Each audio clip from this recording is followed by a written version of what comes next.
Leti povprečna položnica za elektriko res tudi dvakrat višja, kot je zdaj, tako napovedujejo strokovnjaki, ob novih, občutno višjih cenah. Cene elektrike v enotni tarifi bodo pri našem največjem dobavitelju elektrike GEN-I-ju tako višje za kar 60%. Ker je 90% naše položnice za elektriko regulirane, bo podražitev plačala država, kar posledično seveda pomeni dodatne dajatve za državljane, tako je povsem jasna stroka. No, kot da se ne sliši že dovolj zapleteno, nas julija čaka nov sistem obračuna omrežnin. Cena elektrike se bo torej spreminjala glede na letni čas, dan v tednu, celo uro v dnevu. Ema Čepo. Takole bo prihodnje leto videti naša položnica za elektriko. 90% cene elektrike bo še naprej regulirala država, medtem ko se bo 10% cene elektrike, to je tržna cena, občutno podražilo.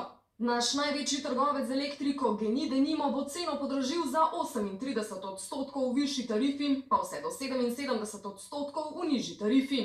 In ko vse to postavimo v kontekst, na položnicah se to sicer ne bo poznalo, ampak ker razliko med tržno in regulirano ceno elektrotrgovcem plačamo iz proračuna, se bo to tako ali drugače poznalo na višjih dajatvah. Kar v praksi pomeni, da bomo čisto vse podražitve, tako ali drugače, na koncu plačali državljani, meni Lahovnik. Preseneča me, da so tako izkoristili vladno uredbo in očitno pač so se znašli in poskušajo zaslužiti dodaten ekstra profit. Poleg visokih cen elektrike bodo uporabnike z novim letom doletele tudi višje omrežnine, poleti pa še nov, precej zapleten sistem obračuna omrežnin, ki bo, menijo strokovnjaki, poln pasti za uporabnike.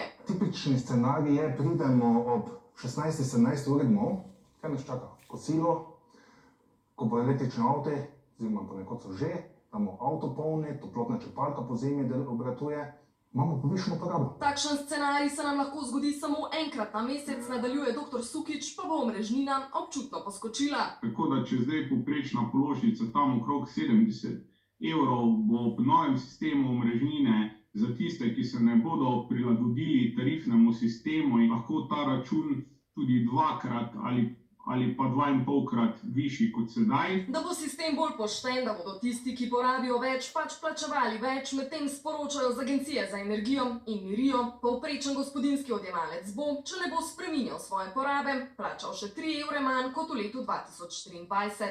A stroko še nekoliko bolj kot cene skrbijo morebitne napake. V preteklosti se je že zgodila kakšna napaka na računih. Sedaj si bo večina uporabnikov zelo težko izračunala pravilnost, ker je malo bolj kompleksno vse skupaj. Bodo pa, zaključi Sukič, podražitev omrežnin najbolj občutili obrtniki, manjša industrija. Če bodo konico presegli za samo 15 minut, pravi, bodo zato kaznovani ves mesec. V ugotovitvah policije